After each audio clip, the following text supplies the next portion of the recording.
Thank you.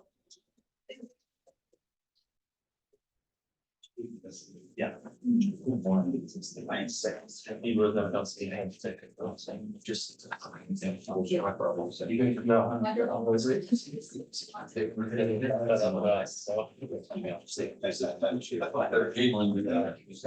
This.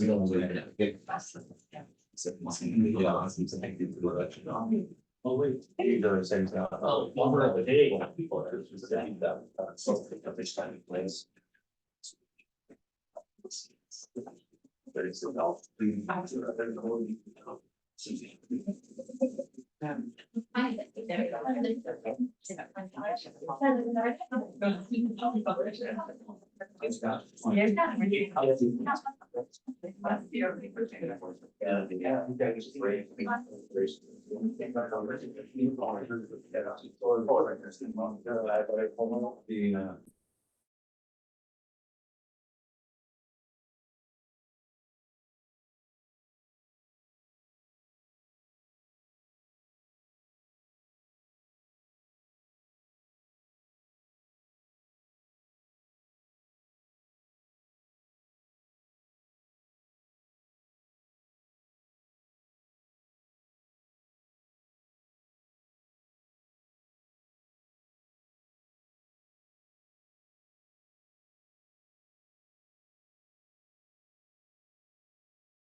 Meeting, if you call the order, our first. On the order on the agenda, will be pledge of allegiance. I pledge allegiance to the flag of the United States of America, and to the republic for which it stands, one nation, under God, indivisible, with liberty and justice for all.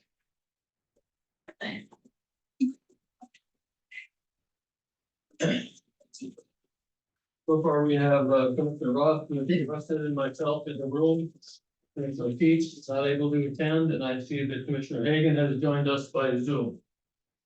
So let's proceed with the minutes. Has everyone had a chance to review the minutes of the last meeting? So we have a motion to approve. Second. Commissioner Rustin, Commissioner Roth. All in favor, signify by saying aye. Aye. Aye. Passed. The order of agenda. Does anyone have anything they would like to add to the agenda for the day? Hearing none, do I have a motion on the order of the agenda? Mr. Rustin? I second. Mr. Ross, second. All in favor of the motion, signify by saying aye. Aye. Opposed? Unanimous approval. The consent agenda consists of bills, employee status changes, overtime, and a bond for a check reading. Does any commissioner wants anything bold to review for this? Hearing none, is there a motion on the approval of the consent agenda? I move approval. Commissioner Hager, would first or second? He'll do the second. All right, you got a second. All in favor of that motion signify by saying aye. Aye. Opposed? Passed. Right, Mr. Correctional Center. Worker.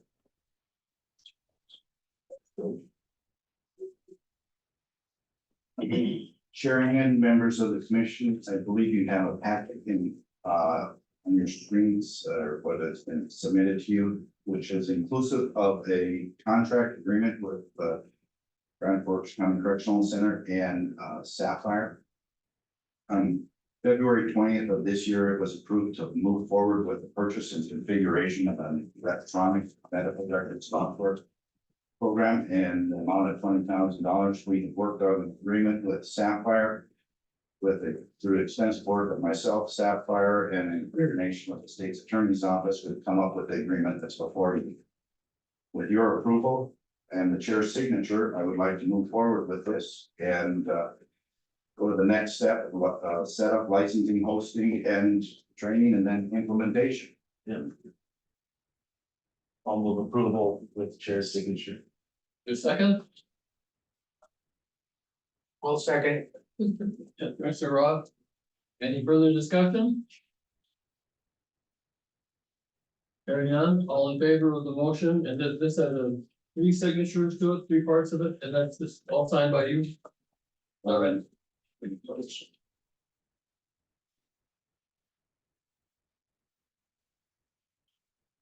All right, I would ask that the chair sign it. I didn't see the place for Yeah. the chair. It just says, Grand Forks County Correctional Center on there, but if we put under title chair. Okay. Jill, tell me where to sign.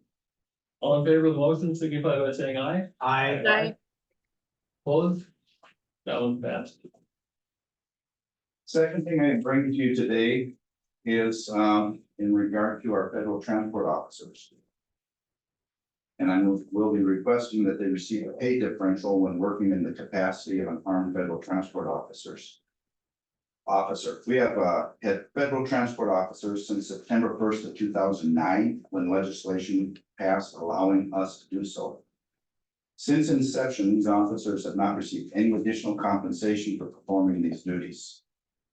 Effective 1/1 of this year, I was able to renegotiate our federal contract, increasing the hourly rate we charge the federal government when we transport federal inmates from $26.45 an hour to $40 an hour, an increase of $13.55. To recognize the additional risk officers assume and acknowledge the personal expense they have for practicing for qualifications and such, I respectfully request that we adopt a pay differential for the hours that the officers work in this capacity of $5 an hour. This would still leave $8.55 an hour for the county compared to last year for billable hours. The amount of hours, I think is gonna be very minimal, just because we have cut so much of our federal per diem inmates. But we still have them, and we will still have to provide transports and medical guard services for those inmates and such moving forward. So I would ask that that they be compensated an extra $5 an hour when they do that specific. Questions? So just when they're carrying a firearm and transporting, there's just an additional $5 tacked onto their normal salary, no matter what level they're at. Commissioner Rust, as members of the commission, that's exactly what I'm thinking. If they're paid $20 an hour and they go on a 4-hour medical transport. Yeah. For those 4 hours, they'd be paid $25 an hour. Yeah. I would make a motion to approve that request. In a second, Yeah, I will second that. Commissioner Ross did. Any further discussion? Then the roll call vote, all in favor of this motion, signify by saying aye. Aye. Opposed? And that passed unanimously. Thank you. The next thing I have for you is what I call GFCCC by the numbers.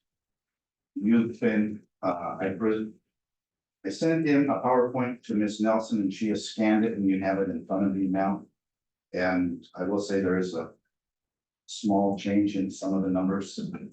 As I audit it and go through it, and things change from this day, the day this was printed to today. I'm gonna give you as much up to date as I can. This is a presentation simply of numbers and what they represent for the correctional center. We can go to the next page, 19753.53. That is the average daily population for the correction center for 2023. One thing to note that this is a complete rebound from the years of COVID, 2020, 21, and 22. We saw a substantial decrease of about 20 beds. We're back up.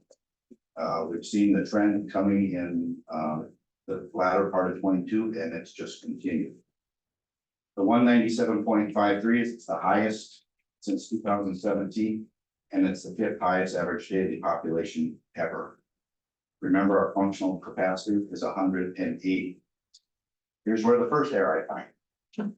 236, it says 185 should be 177. That is our high population and our low population in 2023. The highest we ever had was 236 inmates in the facility. The lowest was 177. Currently, this year just happens to be the same so far in the first 3 months, 236, and that's where the 185 came from this year. So that was my error. Of the 365 days in the year, 337 days, or over 92% of the time, we were over functional capacity, meaning that we were over 180. 6 of those days, we were over our 226, which is our general population capacity. Since July 1st, we've only had 2 days where we have been under functional capacity. Next slide. This is the one I don't like to tell you. 53.32. That is the average daily population of our female population. This sets an all-time record. They were the highest average female daily population, surpassing 2022, which was a record at that time of 44.07. 9 beds is substantial.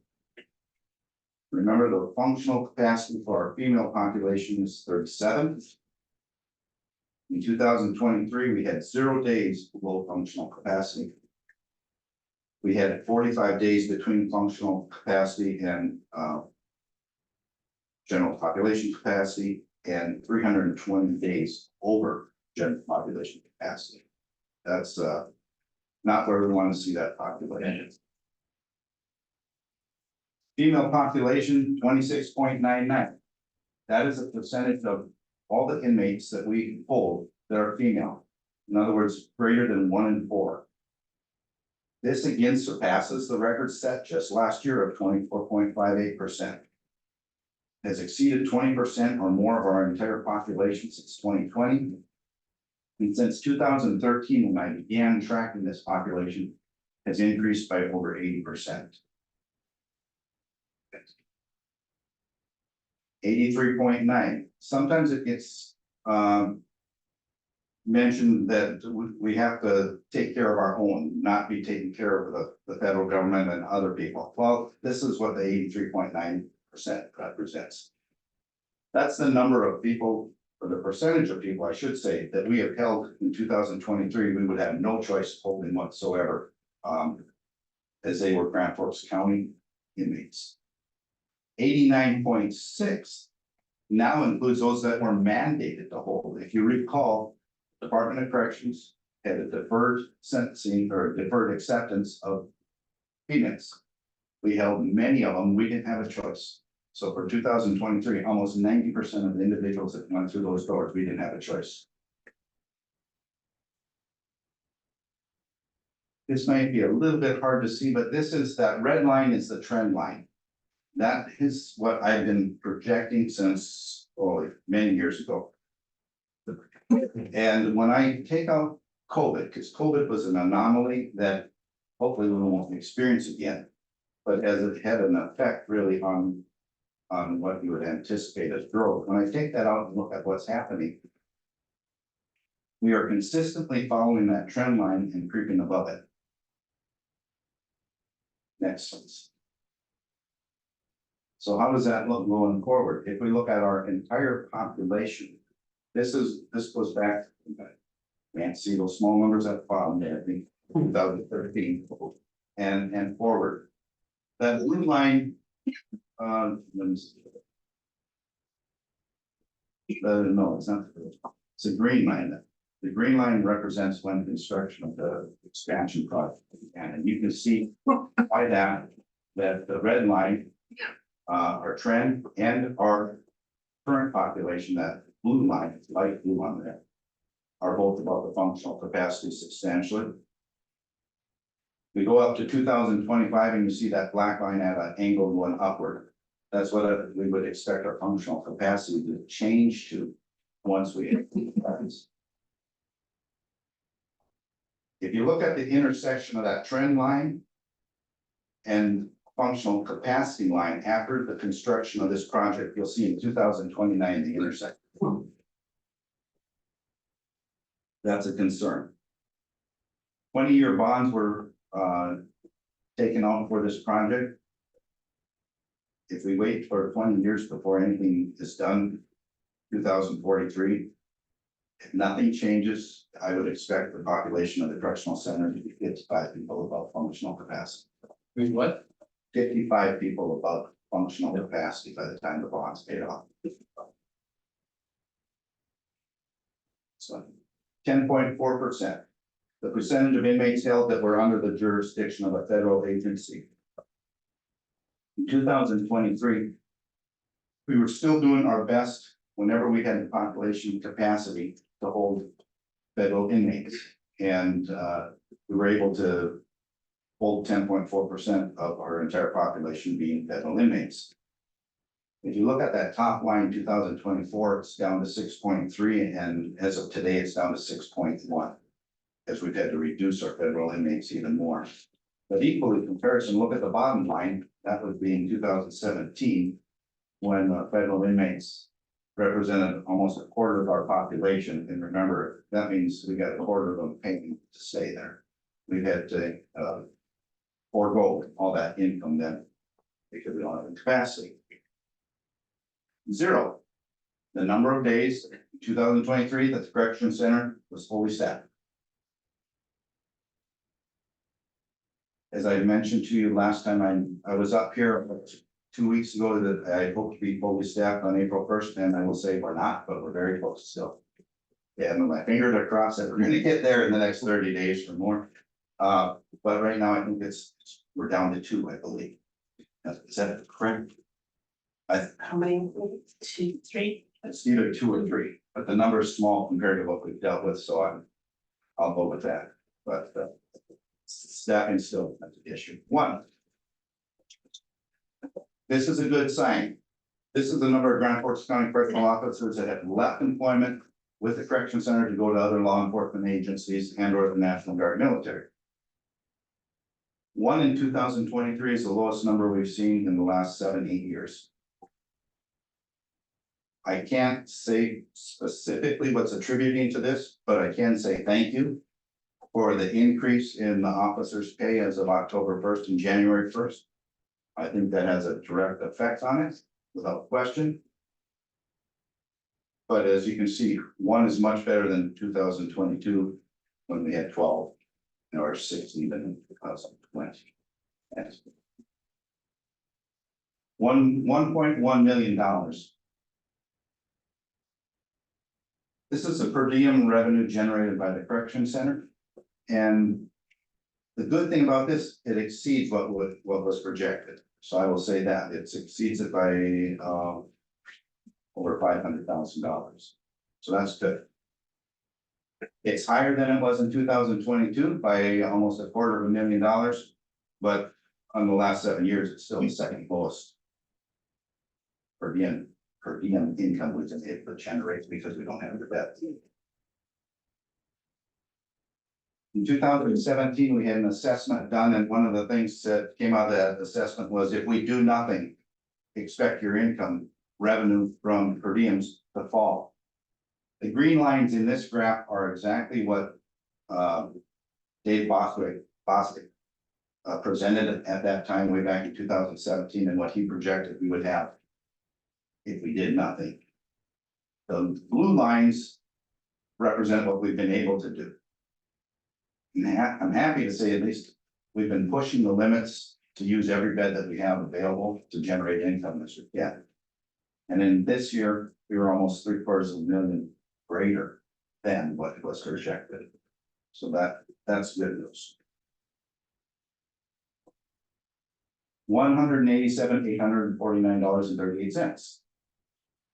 This is the amount of commission that was generated through our inmate phones, texting, and video visitation. while down from last year a little bit. It still is the second highest total we've ever received. I attribute the decrease in that, it was a direct reflection of tablets being removed. The opportunity for video visitation, these types of things, but, it's still the second highest we've ever had. 1.125 million. If you look at our expenditures, we're 750,000 under. If you look at our revenue, we're almost 400,000 above. That's where 1.125, that's the net effect we've had on the county this last year. We look at what was expected for expenditures and what was expected in revenue, we have a 1.125 positive for the county. So 2024, and I'll wrap this up real quick. What are some of our challenges and concerns to bring forward to you? The expansion has been going very well. Has been a great winter, that we were able to get the building completely together and all the walls, roof up and stuff, so it's now sealed that way. In fact, they just laid the last bit of concrete in the Sally Court of the juvenile side of the facility, I think just last week. So that's going really well. Staffing continues to improve. But may I remind you that when this expansion opens, we're still gonna need to find about 8 to 10 more correctional officers to man that pod. COVID, which had been a big concern for the last number of years, not so much anymore. We still are dealing with COVID. I think we have 6 or 7 positive COVID inmates in the facility right now, but we're doing as public health and the CDC recommends, and it's as I call it, it's house and hold. You stay where you're at, and we don't try and keep trying to keep others from getting infected. Population. The population is a concern. I've seen it rebound. It's not slowing down much. In the first 2 months of 2024, we had an average of 217 inmates every day.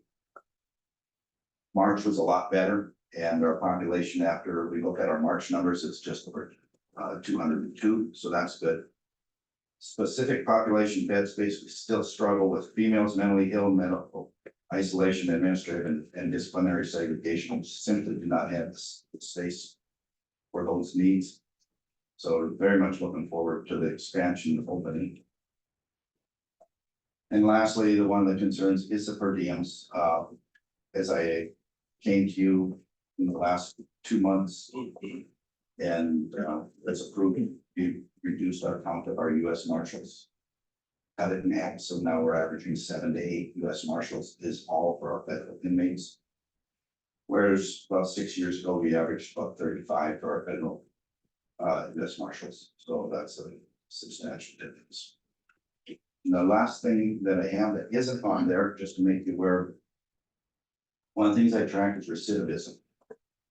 How many times are people coming back and forth to the facility? In my 35 years of doing this, I've always said 2/3.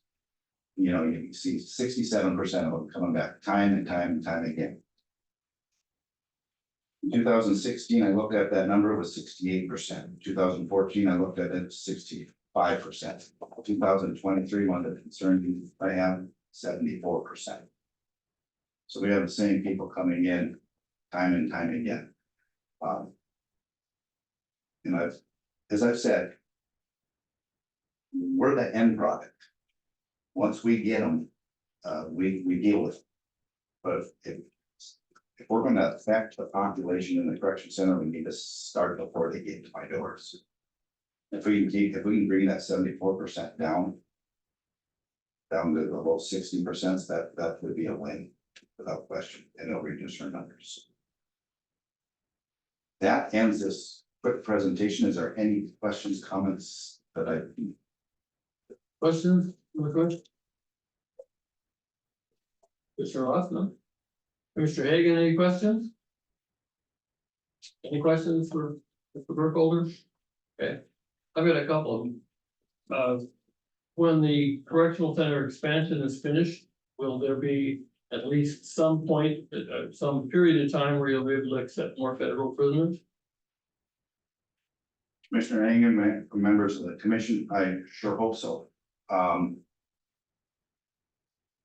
The reason we're not, the reason we brought those numbers down today is because if we don't have the physical space for it. If we have the space and the beds are just sitting there empty, I'd rather make some money for the county. And fill them to the best that we're able to, so I would hope to, yes. And on your chart, that blue line was going up pretty fast. And why don't you look in your crystal ball and tell us when we have to do the next expansion? It's gonna come faster than we hoped. It is. Wow. And like I said, unless we're doing something different. We've got Sheriff Schneider. Schneider here that can comment as to what he's seeing outside. We've got the state's attorney's office representative, they can tell you what they're seeing. But I don't think any of them are gonna tell you they see things slowing down. You mentioned bringing recidivism down. I think we'd all be interested in your thoughts on how we're gonna do that. Oh, I wish I had an answer. In 35 years, I've seen numerous programs attempt that, and there's some limited successes, there's no question. The good thing is if we're active about it, there are many times our federal grants available to try to do various programs. Community-wide programs that could potentially be implemented and have an effect on the recidivist rate. Well, that's all the questions I had. Sure, yeah, Yeah, this is very aware. I think you talked about the women, you have to hold them, that you can't get them to the pen or whatever. Is the state not taking them or? Commissioner Ross, members of the commission, if I failed to mention that has ended where Okay. they are accepting it. I can't remember the exact date. It was, I believe, in January. From that. And how long had that occurred? What span of time? Where you had to hold them because the state pen could not take them? Commissioner Ross, members of the commission, this is just going on memory. I'm guessing 8 months. Okay. During that 8-month period, when they tell you that you can't get them to the state penitentiary, they reimburse the county then for you holding them? Yes, sir. Okay. Yes, sir.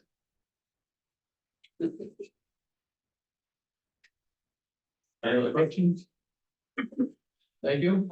And then the one last item I Okay. have is to just put you on radar. I've been working with public health. There's an agreement to use the received opioid settlement dollars that they've got. And then working specifically with Mr. Dulitz. And we hope to come to you next meeting with a proposal of what we believe would be a good use of those funds and how we would bring them to the correction center and use them there, so. I don't know if any of you have questions for him, but just we'll be back in 2 weeks otherwise. Okay, thank you. Thank you. Thank you. Public health.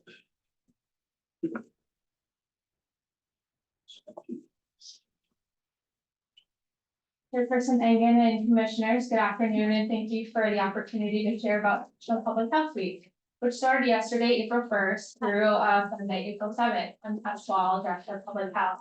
During the first full week of April each year, the American Public Health Association, or APA, brings together communities across the United States to observe National Public Health Week. At the time to recognize the contributions of public health and highlight issues that are important to improving our nation's health. This year's theme, created by APHA, is protecting, connecting, and thriving. We are all public health. As you'll see in a little bit by our amazing public health champions, this theme rings true right here in our very own region. A special thanks to the internal committee who brought this year's theme to life through this week's events, which include our Healthy Selfie Challenge on Facebook, a CBIC donation drive, a painted rock scavenger hunt throughout downtown and the Greenway, a reading list at Grand Forks Public Library, a public health panel in partnership with UND, a walking Y with 2 zones project Grand Forks, and finally, an Ask the Expert discussion about food safety with our environmental health specialists. As I referenced earlier, last evening at the Grand Forks City Council meeting, 5 public health champions were awarded for those nominated for outstanding efforts in public health in our region. Those awardees included Grand Forks Police Department Mental Health Liaisons, April Croft and Troy Daniel, our very own Mandy Burbank, public health dietitian with Grand Forks Public Health, who you'll hear in a little bit. Rosina Apia, an outpatient mental health specialist with Harmony Haven Therapy. And finally, the team at Grand Forks Public Safety Answering Point, or PSAP, or the 911 call center. By celebrating the important role that community plays in public health, we create powerful partnerships, policies, and strategies for successful initiatives.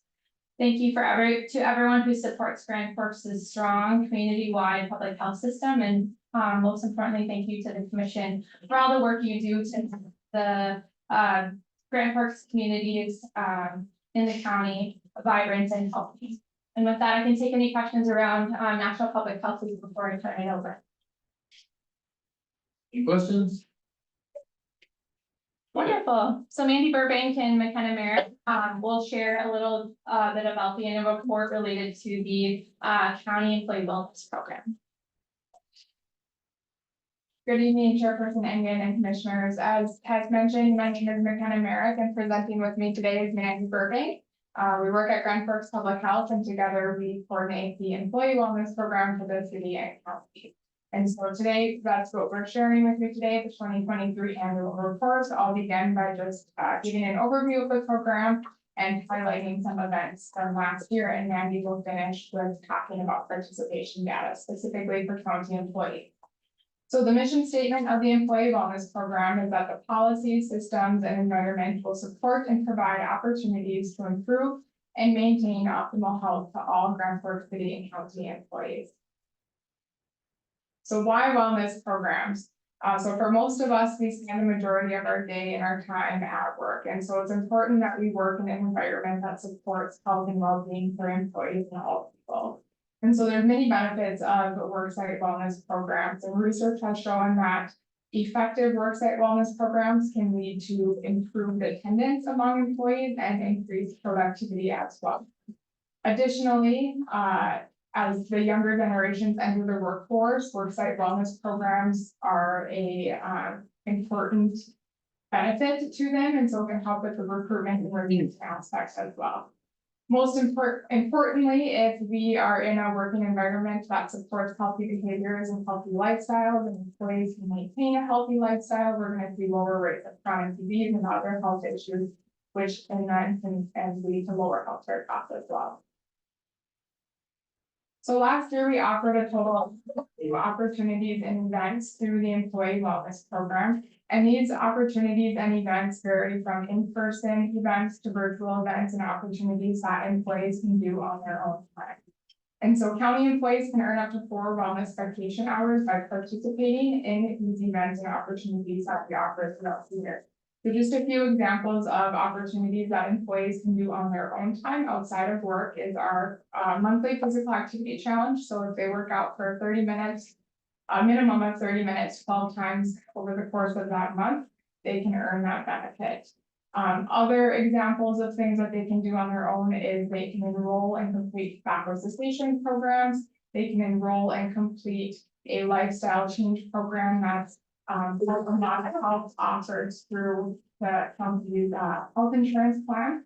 And then examples in in-person events that we routinely offer every year would be things like our 4th Street Farmers Market. And so that's the farmers market that we offer here outside of the county office building in July and August once a week, open to the public but targeted to employees.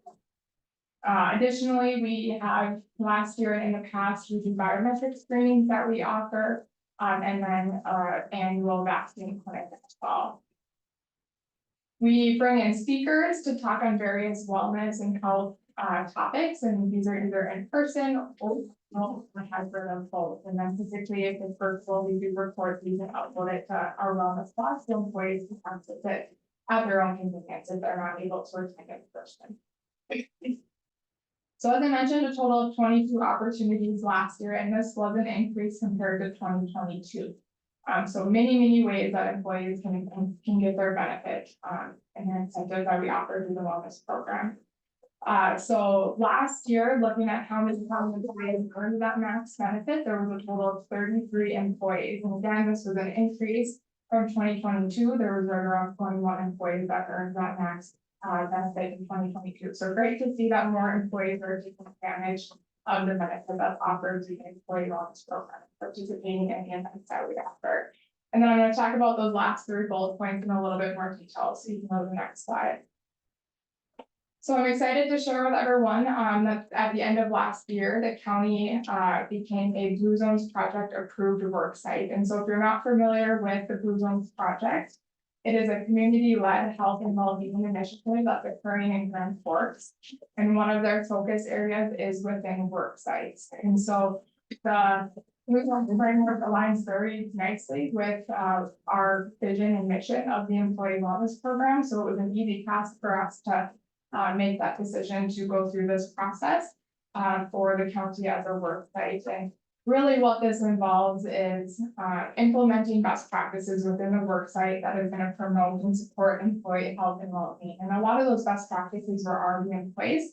So a lot of our focus was on getting employees engaged in the Blue Zones Project initiative. And we did that by offering cooking demonstrations at the 4th Street Farmers Market. And then the Blue Zones team came in and did various story speeches, which is essentially a presentation to various county departments and employee groups. And then we had a 6-week walking Moai that started and ended at the county office building that we did at the end of summer, early fall.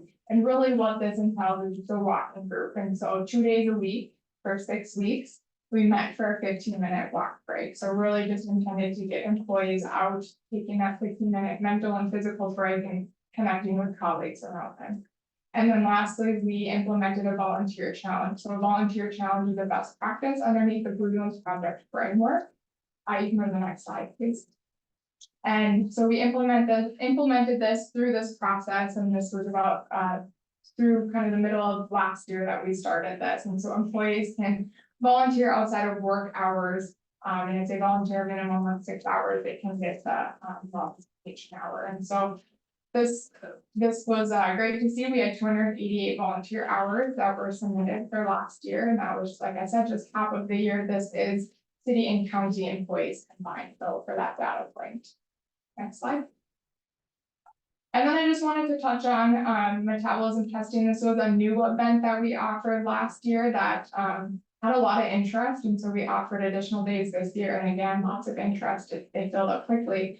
If you're not familiar with what it is, we partnered with a local company that came in, and then employees would sign up. They would come in during their equipment time in a fasting state, and they would breathe in a tube similar to what is pictured on this slide for 10 minutes, and that test would tell them how many calories they burn at rest, and then they were able to visit with a dietitian afterwards to go over their results and then figure out how many calories they should be consuming in a day for weight loss, weight maintenance, or whatever their goal may be.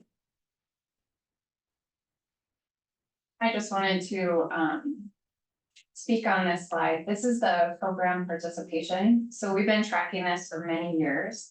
And as you can see, I think, could you go up a little bit, Debbie? Sure.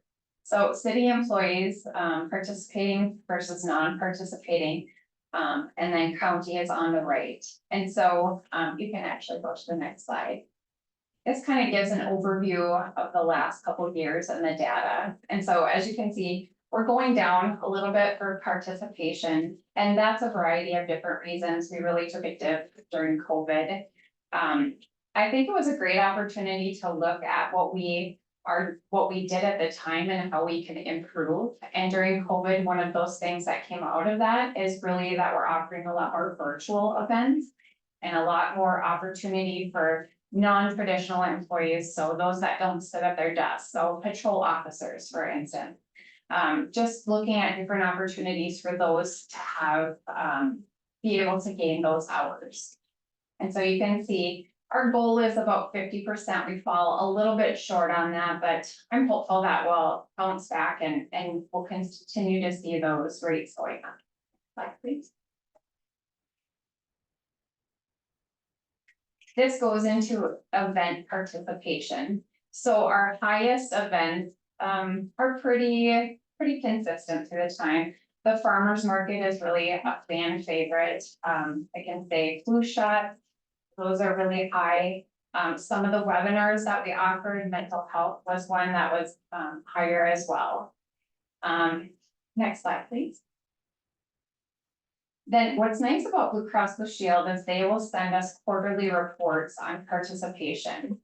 And this is really helpful when we look at how many employees are participating in the Blue Cross Blue Shield Healthy Blue program.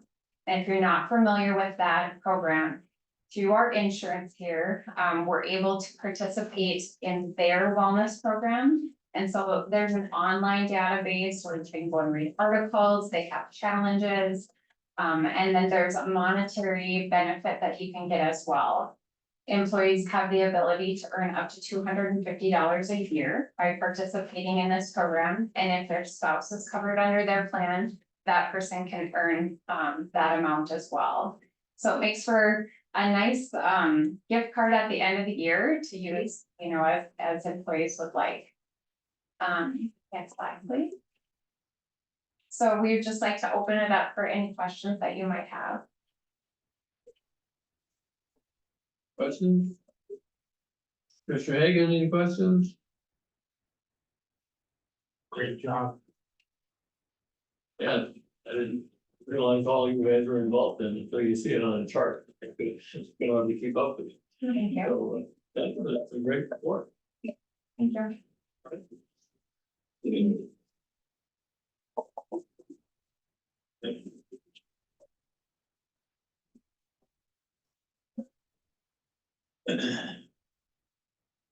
Wow, Darren. Chairman and members of the commission, I have a couple items for you today. Unfortunately, no annual report, I apologize. But we did good last year, no annual report from the sheriff's office. Did you do anything last year? We tried, we tried. So the first thing is, I'm proposing an amendment to the contract that was previously signed by the commission, by the chair and Ms. Nelson. And this is our DOT contract, this is a good amendment. So what they did is the DOT went through and looked and realized they had excess funds still available to award. And so they approached our office and said that they're so satisfied with our participation in Vision Zero. We're one of the top agencies in the state in participation and effectiveness, that they wanted to award us an additional $12,000 to use towards equipment. So I'm requesting that the chair sign the amendment with witness of Ms. Nelson to accept the $12,000. As it will likely be asked, that will not fully cover the total amount of 3 in-car video cameras. The additional funds we do have in our budget for that one. I'll make that motion. Pardon? I'll second. Your second? She's second. Mr. Hagan, second? Yes. No.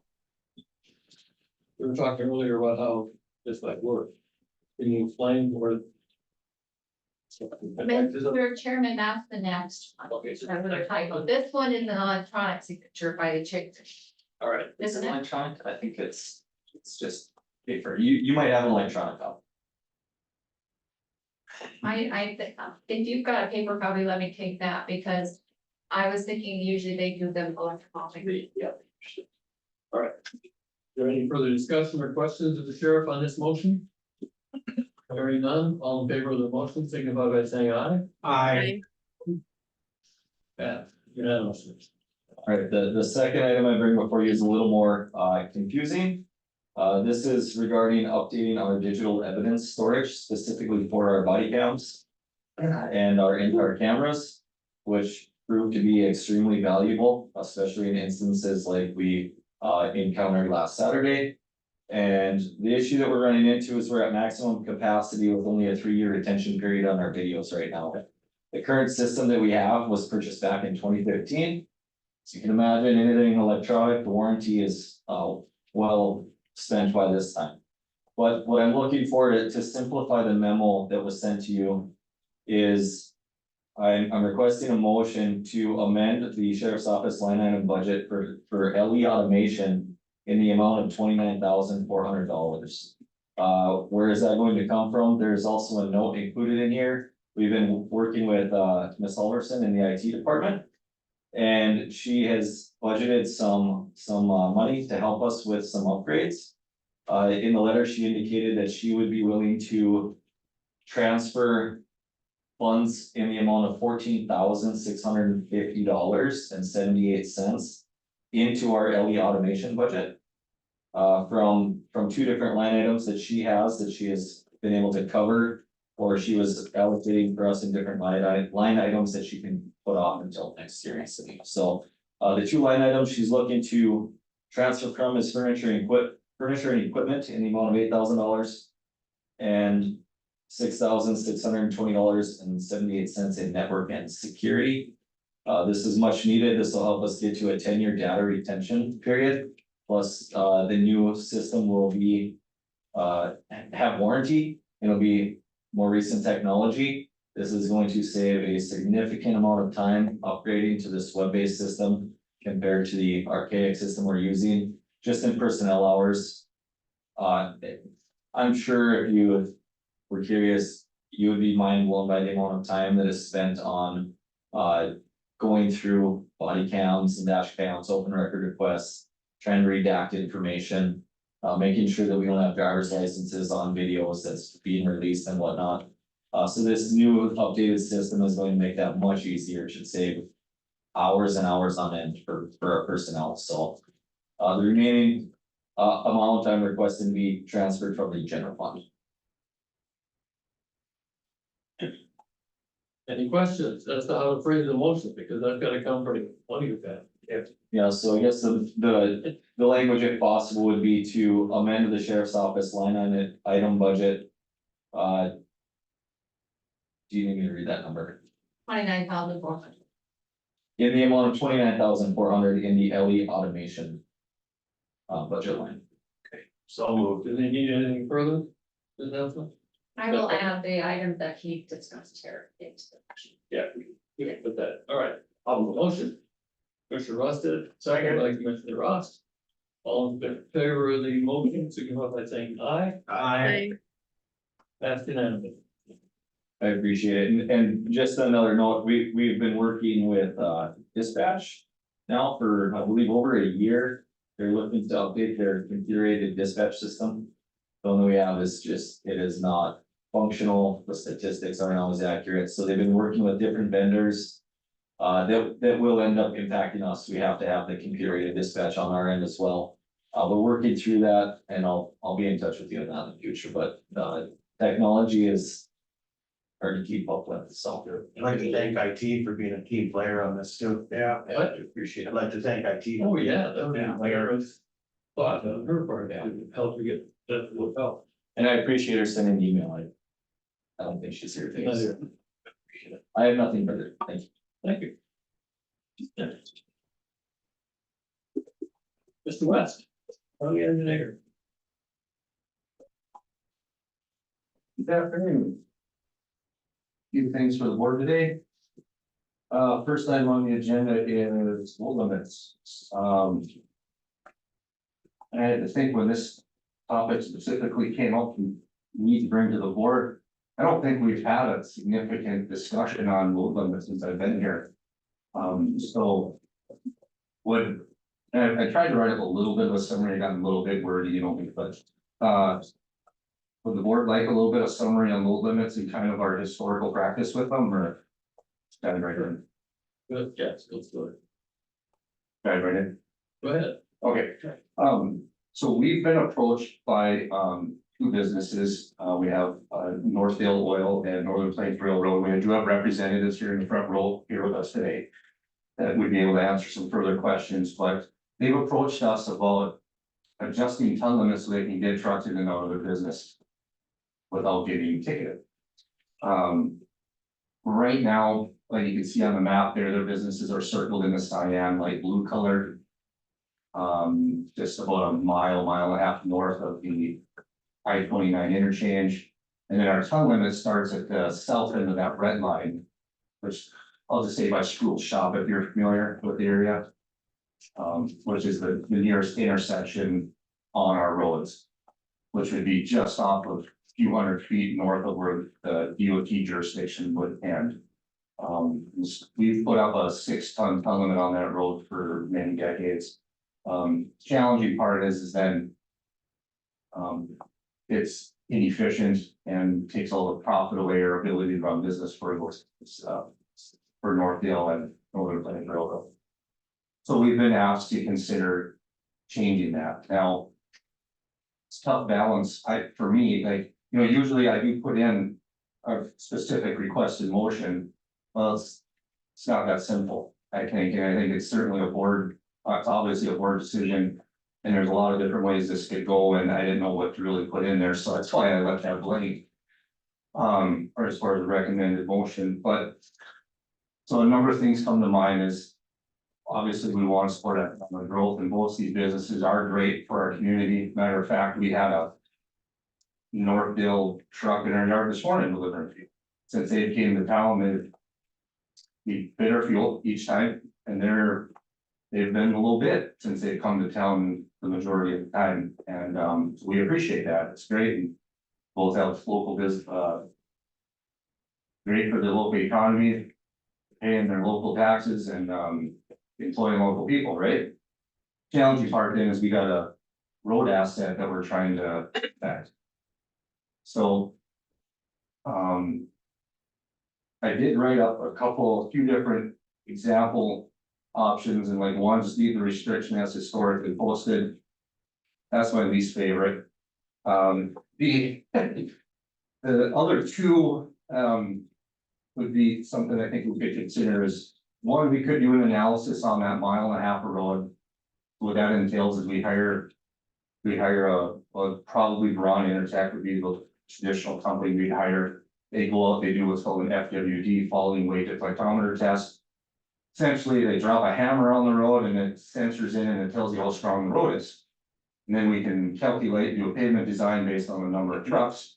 We can determine, okay, we need so many inches of asphalt or gravel or whatever. My expectation is they would come back and say, hey, the part west of the tracks maybe needs 2 inches of asphalt or 4 inches of asphalt or whatever to meet either a higher restriction or no restriction at all. I would be remiss if I didn't say that the portion east of the railroad tracks, majority of the road, is old US 81. That would be similar to 81 between Grand Forks and Thompson. Where it was built by the DOT, originally built with concrete pavement, and that we've since overlaid it with asphalt to maintain a driving surface. The portion south of town does not have a ton limit at all, because we figure it's strong enough and it's been holding up. The reason the portion north of town does not have it is because there is what we call a logical terminus. Like you can, part south of town, you can go from CA Grand Forks, which they don't do ton limits at all. You can go to the Thompson interchange.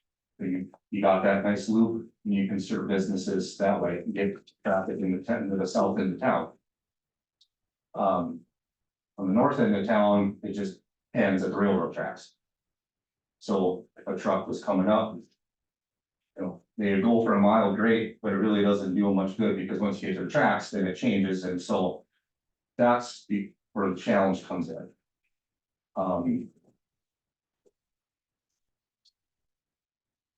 The other part, maybe a little bit of history there is we have 8-ton and 6-ton restrictions.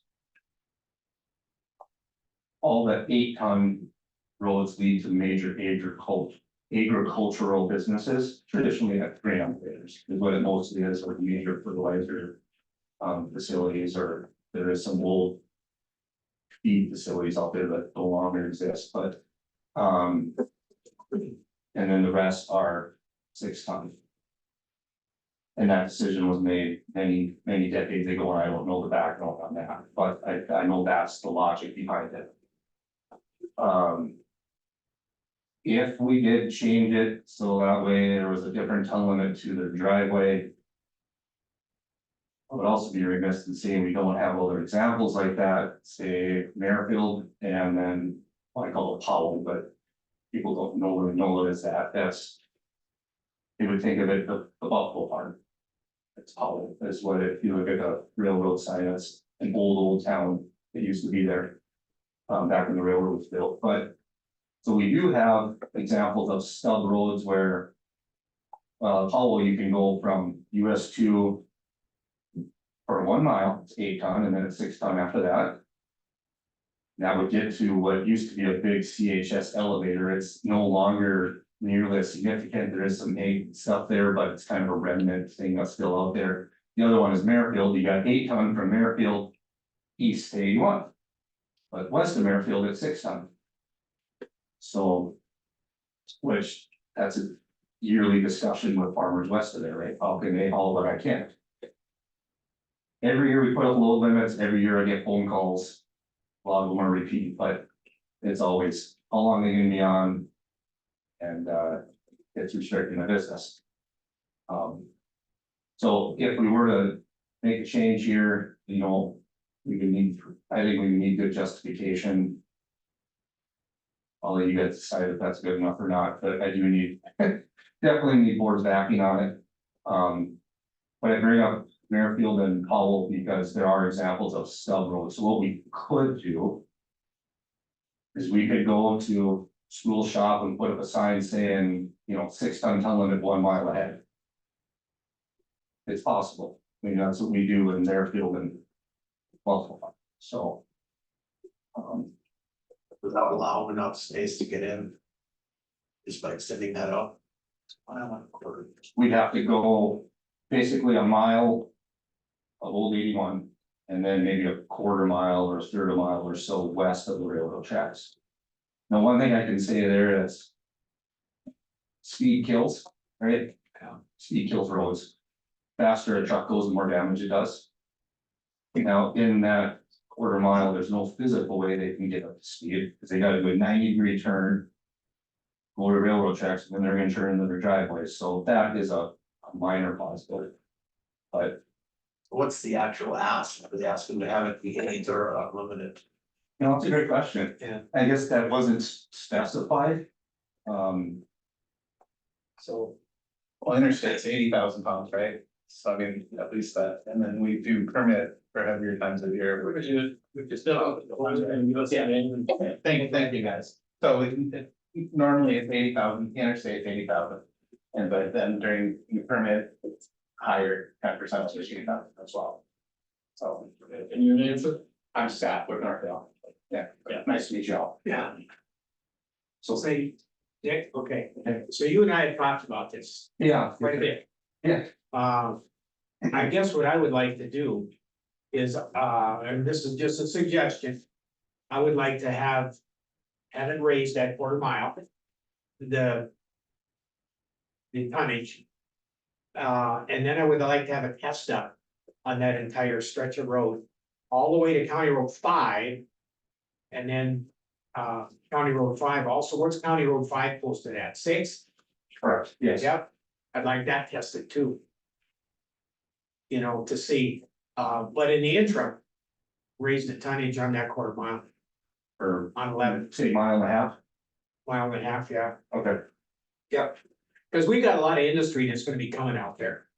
Seriously, so I mean, we're gonna have to look at this down the road anyway. So I think we need to move ahead. And we need to get that tested, move it that 1.5 miles. And go from there. I'll support that if you want to make a motion. I do make that motion. I'll second. Can I ask a question? Or sorry. Would you make a motion to go to the either unrestricted or the class A load restriction? Because the class A gets, I don't know if you know. Well, what meets their needs, I guess. Yeah, what needs their need? That's a gross weight, not to exceed 80,000 pounds. Tandem axle, well, it's 16,000 per axle. You got triples, not to exceed 14 per axle with a max of 42,000 in that group, so. What gives us 80,000? It doesn't give us any lot, any more than 80,000. Correct. We want the unrestricted because when we do permit heavier when it's allowed. So, I mean, so we can take, we run up to 88,000 So we're running. when we Yeah, we permit. run 88,000 Yeah. Right. triaxles, but there's still two, yeah, there's still more assets, so. Yeah. It's really not any more weight on the road, in that case, what it is, well, it is truck center. Yeah. It is. I have a question about that. You're talking about a specific area. You correct the restriction and then study it. Yeah. What we can't do is just lift the restrictions throughout the county, which a lot of people would like us to do. No, We just no. can't do that in a blanket. We're just dealing with this. Knowing what we've got going. I'd like to help solve this problem, so. In that area, so. Maybe your motion, does his motion cover what you need? Yeah, just that mile and a half, What? just that mile and a half on 11 I mean, what's the actual motion then? is. Are we going, what, unrestricted? Is that what we're doing? And then we're gonna do the test, right? Is that what you guys are looking for, Yeah, unrestricted? Well, because, yes, please. How long would this test be monitored? Well, if you're talking about the FWD test I talked about. Yep. Okay. It'd probably take a couple of months to do, by the time you get them out there and report back. Well, what they would do is, what we would get back is a report saying what the existing strength of the road is, and in order to have it specifically engineered, designed to handle unrestricted weight year round. It's either okay, or this is what you would need to do to make it like that. Yeah, is there a way that you could do something where in good faith, if damage starts to appear on the road, where you guys back off and let us re-examine? In that instance, is that a possibility, fellas? I think we're certainly willing to do whatever we have to do to work with the county. Yeah, 80,000 is fine right now, I mean, obviously we run down the interstate, so we're at the 80,000, other than the triaxle, we're on the 88,000. Those are only, So I just know from my standpoint, as not being a highway engineer, not having any expertise in this field whatsoever. Half of what you said might as well have been in hieroglyphics. Yeah. So but I wanna see the businesses get what they have their needs met by, I believe that's our obligation as the county board. So, but I mean, if all of a sudden the road starts to become heavily damaged or whatever, I mean, if you guys would just in good faith stop driving heavy, I think we could probably come something that's pretty would fair. a suggestion be to slow from 55 to 40 mile an hour for trucks too? Would that be, because right now it is 55 mile an hour for trucks. That would probably be a good That, idea. I mean, that, Yeah. that What was was, that? we can go The speed from, limit is down to 40. Right, at the subdivision, the speed limit is 40. And so once it's, you it's subdivision, the speed limit is 40. 55. Huh? It's 55 down that road. No, through the subdivision.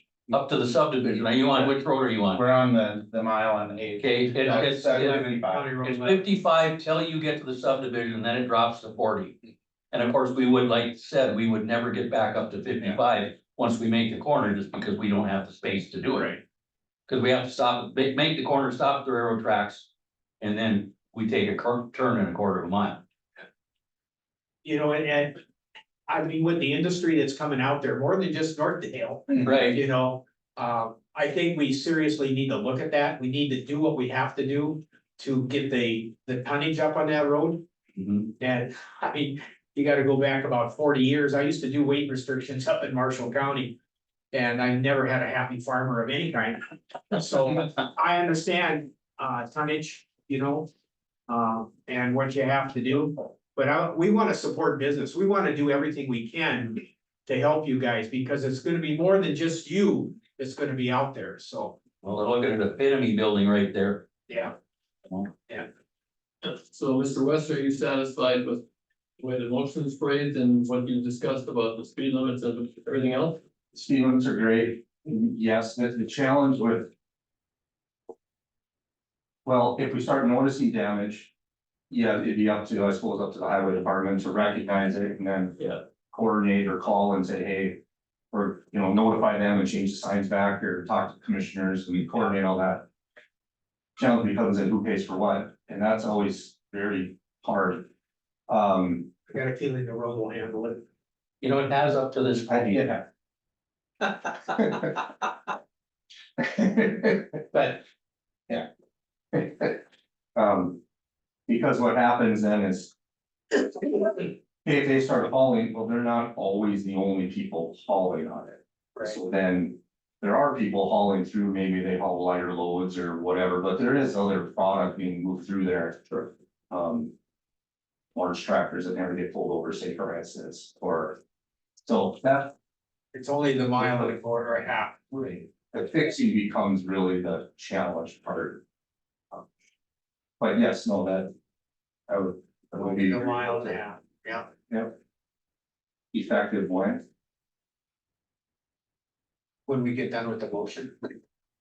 Well, whenever you get the sign. We get the sign up sometime Yeah. tomorrow? Yeah. Okay. So question from Ms. Nelson, do you have that motion figured out? I don't, it's a mile. The mile and a half on County Road 11, Correct. that we're going to have unrestricted. We are gonna remove this. A mile and a half of County Road 11, Move the waste. starting at. Well, you don't want a school shop in there, but starting at, 70th Avenue North. To.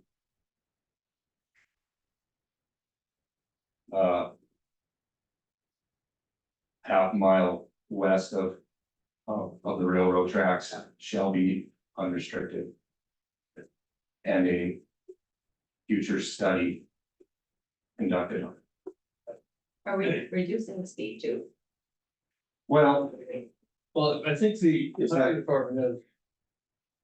All over the county, on county roads has the right place speed limits as necessary. Yeah. Address damage to the road as necessary and so on. I think you guys would agree with that. you want us to basically change the sign, or is this just something that? Is it already posted at 40? It's already posted at 40. Where does it start at 40 though? Just before you get to the subdivision. On the east side of the road before the corner. Well, part of it's 55, right? You're 55 till you get to that 40-mile-an-hour zone. From From interstate to the interstate corner. to that And then point, from there, it's 55. but we should do all trucks at 40 mile an hour from interstate all the way. But I think Northern Rail and Northdale all do truck traffic, if it does increase, we want a slower truck traffic, okay, I know. It's gonna be turning, okay. It's like, There should I actually think be a if you leave sign. it to the highway department to.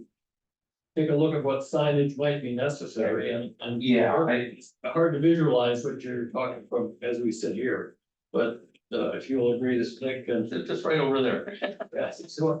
Yeah. You're gonna have to warn people at 81 and 11 that this thing is only a mile and a half, that's unrestricted. After that, it's 6 ton, Yeah, so. correct. Yeah. I think it's pretty reasonable if you felt it's your. that takes care of our needs at this time. yeah. Mr. West, if you wouldn't mind saying till the end of the meeting to make sure that we're comfortable with how it was written up, it'd be helpful. Yeah. Thank you. You're welcome. Mr. West, if you let me know tomorrow. Yeah. All right, we've got a And then you motion. gotta let the highway patrol. Yeah. Yeah, I'll, Let them know. yeah, I'll let them. I know they're your best friend, but anyway. Yeah, motion second. Any further questions or discussion? Hearing none, all in favor of the motion signify by saying aye. I, Opposed? Passed unanimous.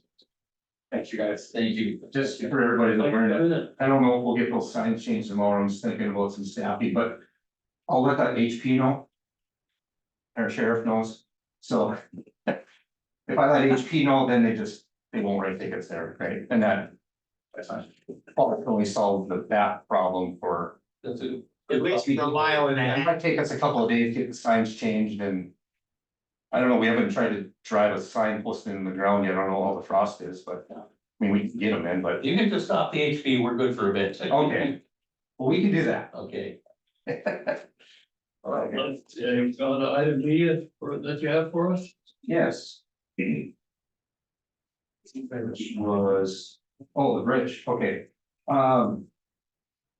Yes, so the next item for consideration is the contract and bond for that, the bridge on County 5 by Manville. The swimming construction was through the DOT. This is their standard DOT federal aid contract, which we did approve. I think about a month ago, we approved a resolution in the bid to accept the bid and the pricing from Swingen Construction. And so they're, I would ask for approval on the contract with, one page has state's attorney's signature and chair's signature, and another page has the auditor and chair's signature. I would recommend so. I'll then approval. Second. With the signatures. We have a motion and a second. To approve the contract. And the contract documents, there's signature and auditor's signature. And that's the attorney. And what's it? State's attorney. And state attorney. Don't have to do that. Any further discussion? Hearing none, all in favor of the motion, signify by saying aye. I, Unanimous. Thank you. So that, The next item I have is the exact same request for our paving project, mill and overlay on County 5 and 6 with Knife River. that for The one we got absolutely amazing prices on. oh, yeah, Yeah, I remember that. and everything that is. Yeah. Any questions, you want a motion approving this contract as well, right? Oh, please, yes, that's what I would request. A motion? I make a motion. Commissioner Hagan. Commissioner Hagan. I'll second. Good, then now we were able to get a second, because there's nobody else here. All right, any further discussion? All in favor, signify by saying aye. I, Aye. Passed unanimously. Okay. My last item of consideration is Johnstown Township. And we do have a representative from Township Board here with us as well too in the back of the room if we have any questions for them. So as board's aware, we do all the blading maintenance for all the townships. Well, typically all the townships. A number of years ago, back in it started in 2018, we started providing half service and they hired a private contractor to do some work for us. And then 2020, they hired a private contractor outright and we provided zero service for the past, 4 years. And then now they are requesting county services back. And then at last week's township board meeting, they did pass a motion and approve a motion to hire the county back.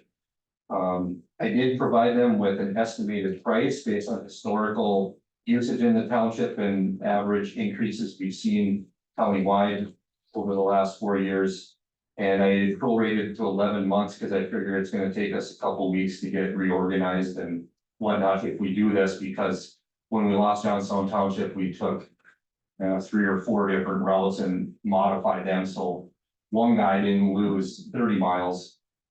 4 guys lost 8 miles or something like that, I forget how that went, but we would need to relook at that and readjust, so it'd take us a little bit, but that is the request, and I think the highway department would support that. And that we start providing service back to Johnstown Township. Now, normally these maintenance agreements are consent agenda because they're just repeat every year, but this was something unique, so I figured we talk about it and just make sure it's specific to such an item, and the board have any questions. I can entertain them, and I don't see any major concerns with this. It's a little bit of transitional things, but certain things we should be able to work through. Okay.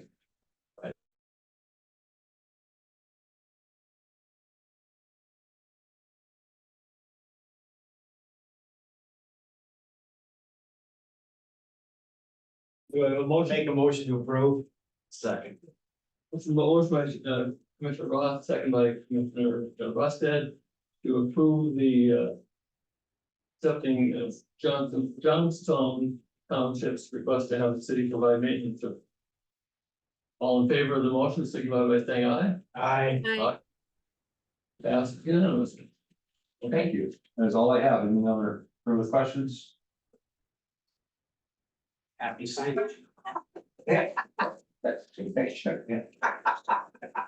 One quick question, you've got a couple of old, you don't have to come back to the podium. You had two big overlays that are gonna happen soon on County 5 and 6 this summer. Yes. Start time just as soon as the weather gets good, or gonna be in the fall or what? Oh, don't know yet. So contract approved. Yeah. So the completion date is September Okay. 1st or September 15th. They have all summer to do it. They just have to be done by that completion date. We do that on purpose, so it's flexible for Okay, them. thinking- They can fit it into their schedule. That seems to be the most economical. I would think the job would take probably 2 weeks. Yeah. But don't know yet. Okay, thank you.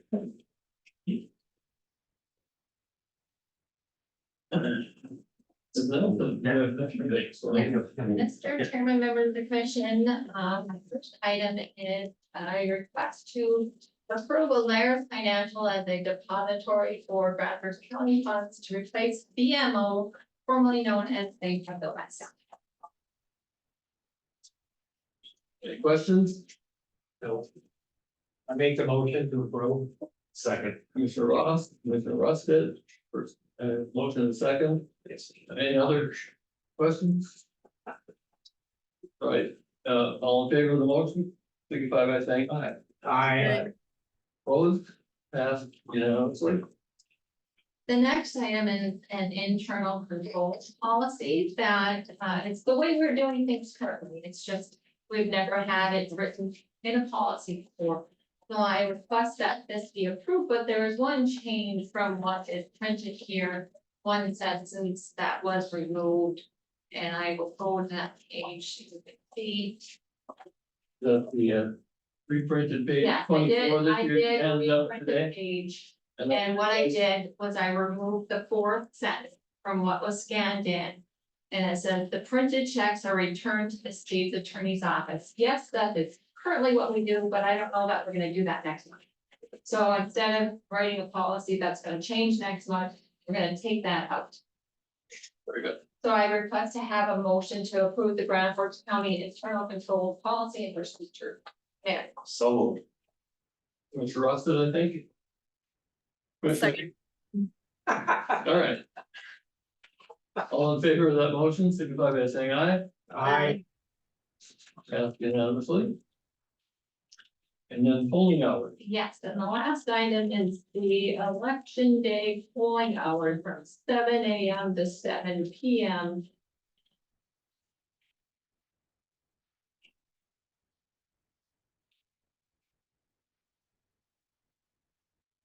So there is the motion that I can request on.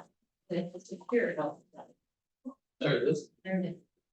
Set the polling hours for all election day polling sites in Grand Forks County from 7 AM to 7 PM for the 2024 elections. A simple one. So moved. Mr. Rusted. Second. Mr. Green. All in favor of the motion, signify by saying aye. I, I, Passed. Yeah, thank you. That's it. That's it. County administrator. Thanks, Mr. Chair, members of the commission, two items for the commission tonight. First is following up on a discussion had at the last county commission meeting regarding the old jail. And preparing some estimates on a potential remodel for the sheriff's office. So we did perform that walkthrough. Construction engineers and JLG architects did provide us some options, which I emailed to the commission this morning. And confirmed some estimates on a potential remodel in the Cobb. So what you're looking at is different options and price tags. If the commission were to relocate the sheriff's office into the county office building. And we would have to perform some remodeling, obviously. Probably looking at $3 million. I was told that's a safe estimate. However, just for the commission's awareness, that 3 million for remodel would not include any other recommendations that could be born out of the space assessment. So if JLG says Department Z should be moved to this floor and remodeling. That 3 million does not include that. That would only be if the sheriff were to be located in, and accommodate his needs and his office needs. The concept of remodeling the old jail, estimates, $10 million price tag, to remodel that, retrofit it and make it, a suitable location for the sheriff's office. If the commission elected to build a building for the sheriff's office, you're looking at 13.5 million. In the past, the commission has discussed building something that would also house the state's attorney's office because her and her staff pretty much are sitting on top of each other. And also emergency management, be looking at a price tag of about $20.2 million. So a significant jump. Some things to note in these estimates, the building estimate does not include land acquisition. That said, wouldn't necessarily have to acquire land if we were to build over the site of the old jail. If that was demolished, the estimates do not include demolishing the old jail as well. In talking with the architects this morning, demoing the old jail would actually be quite complicated because of where the mechanical sits in regards to the courthouse and the old jail.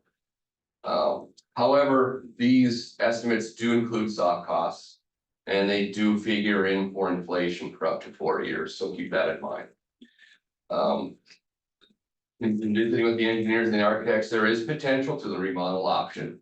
It could be done, and if done correctly, it would be a very respectable facility again. That could meet the sheriff's needs. And there would be a significant longevity to the building and properly maintained, which would be comparable to a build option, obviously. And then, of course, continuing to look at existing commercial space, just there really isn't a lot of market that could accommodate the sheriff's office.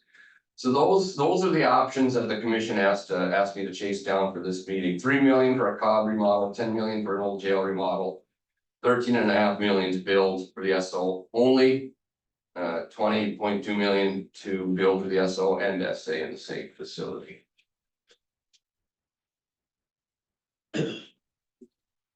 It seems to me that we're gonna have to take a look at this more than once every 2 weeks or every month. We're gonna have.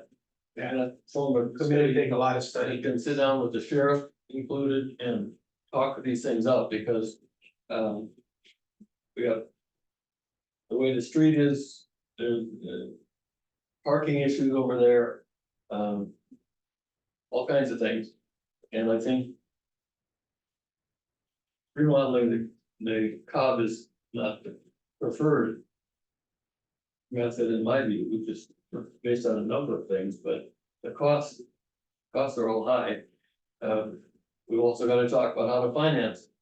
And there was a meeting, a brief meeting that staff had with one of the banks to talk about things that perhaps could be used to finance, so not like we're flush with funds anywhere. Or are we, Ms. Nelson? Not really. Well, we'll have to look at everything. There's some possibilities, I think, with one of these options, but we gotta start narrowing the options here because. We talk about it every month and we're getting really close. Oh, we got numbers now. We have numbers now. My recommendation, Mr. Chair, would be, 2 weeks goes quickly, as we all know, so I like the idea of. The commission, forming a committee that maybe has 2 commissioners on it, myself, the sheriff, Mr. Grzeszewski, to just sit down and figure this out quickly. To bring some options back to the commission quickly, so that we can continue to show the city we're trying to find a solution. Yeah, I think that's about the right, I forgot about Mr. Machewski being on that group. Sheriff Snyder, would you be willing to serve on that kind of a committee with? Yeah, I've been, me and Mr. Ford have been busy last few weeks. We should only have 2 commissioners on that, I think. Any volunteers for that committee? Want to do it, Mark? Yeah, I'm happy. You're the building guy. Commissioner Ross too? Yeah. All right. Yes? I think I should do it as well. Oh, yeah. Yeah, I agree. You need more meetings. That's the deal. Right. Mr. Higgins, would you want to kick one of these guys off and take it? No, you go right ahead. Okay. Yeah, well, let's do that. We'll point, you guys can schedule a time to meet and. See if we can make some progress on.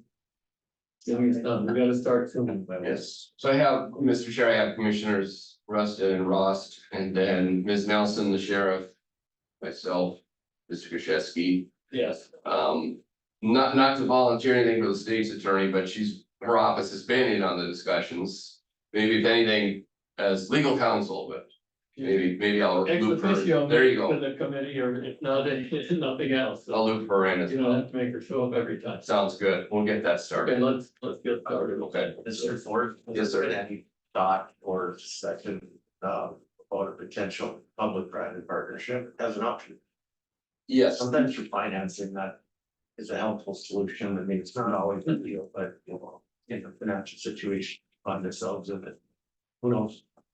Yeah, Mr. Chair, Commissioner Rusted, the big answer is yes, it has. I know that the sheriff has been reaching out to, if you has had some conversations about some B3s. And my phone's been ringing as well from community members with some P3 ideas. So I personally haven't had a chance to sit down and visit with those, but they're on my list to call back. So yes, sir. I mean, Sheriff Schneider and I we're pretty much throwing everything on the wall to see what sticks. I have a pretty good understanding about how those works. The 19 months I ran on, I give these, so Yes, sir. yeah. It's an option, I suppose, if you guys willing participant, you need a dance partner for it. Yes, sir. Agreed. Commissioner Rusted, members of the commission, I did meet with, I believe it's about a half a dozen builders in town, last year. To talk about, P3 partnership. They ran some quick numbers, some of them were pretty astronomical. I believe at that time we were looking at, it was both sheriff's office and state's attorney. Correct. Square footage. Right. I did have a conversation recently with an individual who was interested, we've had some conversations and, I mean, it comes down to. What can the county afford? And that'll steer them towards what they're able to build, so. I mean, that's, a question for the commission, if we did a 3P, can you afford $1 million a year rent for 25 years? Until there's, final option or whatever it is. This is the principle, right? Exactly numbers that we're getting bandied about it, $1 million a year. Well, what, in conversation, just random, possible square footage, having a location, a new build. Nothing fancy, right? I know people think we're asking for the Taj Mahal, all I want is cardboard thick enough to stop bullets. So, it was asked if $1 million a year would be possible for the county to afford, and I couldn't comment. So. It won't be easy. Yeah. Well, let's just make sure that the committee gets together at least once before our next meeting. We'll see where it goes, okay? Yeah, I'll work with Ms. Nelson to get that scheduled here, okay. So appreciate the direction there. The next item is, it's really a policy decision. It has to do with the contracts that will pertain to rehab the parking ramp. And I had sent that note from Mr. McClevin to the committee this morning. So the question revolves around a 2-year warranty bond requirement on contracts that we would enter into regarding the parking ramp. For Mr. Clevin's note, that could cost about 10% of the overall work price. Adding the 2-year warranty bond requirement will most likely increase the cost of the overall project. Might not see a lot of benefit for the overall cost. Contracts that any contract that Ms. Lomstead would review or I would bring to the commission will already need to be well financed and bonded and insured already. And we will have a 2-year correction period once the work is completed. And so adding the 2-year warranty bond requirement may deter some contractors from bidding when the occupancy holiday. Which gives us a smaller sample pool, so sounds like from Mr. Clement, we can definitely require the 2-year warranty bond. It would increase the price for the bidding. But is not necessary and will be covered with requiring contracts, financing and bonding. I did visit with Ms. Wamstead, and it's the commission's prerogative whether to include that or go without. So are we gonna take these two items separately? And the other items, we have builder's risk insurance. Yeah, his letter is similarly, I don't think we need builder's risk insurance because we have good insurance. That's correct. Yes, sir. Thank you for, yes, Okay, that's correct. I think we take them in one motion. I think so, but I defer to the Everyone seen auditor. that? It is. We have had builder's risk on previous projects, but those had measurable risk for consequential damages inside the building due to the project. We don't really have that issue here. Shall I retain the builder's risk insurance? What's the cost to keep it? What? What's the cost to keep it? I can't remember. It doesn't say, but it wouldn't cost us. I mean, it would come back on us eventually, but it would be an incurred cost on the contractor. I come from a long line of insurance agents in my family. I've always heard builder's risk is a good option. My recommendation would be to require the builder's risk, but I would refer to like Commissioner Russ did. That's kind of what I was thinking, dump the warranty and keep the appearance. Yeah. Seems to me the.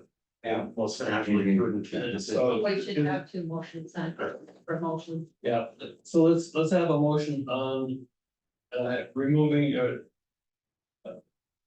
added a 2-year warranty bond, but have first motion be whether to keep that in the project for 10% of the cost. Or remove the bond. Okay, I would make a motion to remove the bond. I'll second.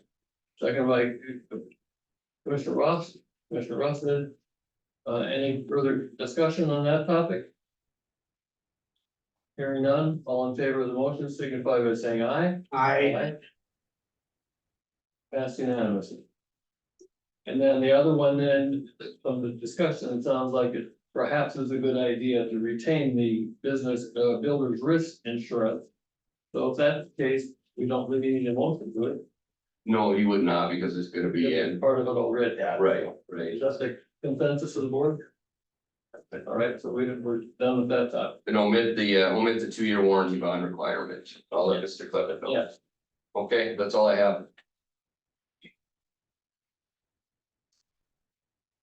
Ms. Wamstead, anything from the state's attorney's office? I have nothing, thank you. Okay. Committee reports, Commissioner Hagan? I don't have much other than attending the EDC annual banquet with Mr. Rost, which was fun to hear what they're doing and their theme for the year. It's Our Time Is Now, which was pretty cool. So that's all I have. Okay, Commissioner Ross? I too was at EDC with Commissioner Hagan. That was a very informative meeting. I enjoyed it. And my every Tuesday morning jail meetings at 10 o'clock. Okay. That's it. Commissioner Ross? Not much today. I think I forgot to mention this at the last committee report, but the soils committee decided to not adjust the taxation on farmland in Grand Forks County this year from the previous year, so we didn't even have to meet. It's just gonna remain the same. Okay, the farmers are happy to hear that. All right. That it? Yeah, that's. I don't have anything except that on Thursday, I received an email from Leslie Lubinow, the Eastern District Director for the Extension Service. And it's Chelsea Hammond has just resigned her position as a parent educator for Extension in Grand Forks County. She's asking whether it's okay to go ahead and refill that position. It's a, this position is a partnership between the county and NDSU extension. When someone leaves the position, she'll have to make sure that they can continue that partnership. The partnership consists of 44% of the salary coming from the county. 50%, 56% from NDSU extension funds, and NDSU extension pays all the benefits. And Nelson tells me that this is already in the budget, that because Lumina would like our approval of that hire. So I would just need a motion to approve that request if the commission agrees. Yeah, it's budgeted for, I'll move. Commissioner Rusted, motion. I'll Second, sec- oh, oh, Commissioner Hagan seconded. Commissioner Hagan, second. All in favor? of You the just mo- running the meeting today. Aye. Okay. Then what? Oh, this, You know, that you were reading. this one, that, okay. All right,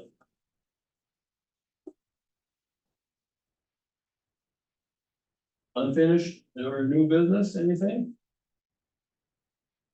Any correspondence? Well, I guess the notice of the annual meeting of NDIRF is on our screen. That's informational, right? And of course, you can attend if you want to, the date Okay, of their meeting. well, I'm all invited to attend another thing. Yeah, be great. Okay, that's all we have. Commissioner Hagan's turn. Finally, motion to adjourn, please. Second. Okay. All there.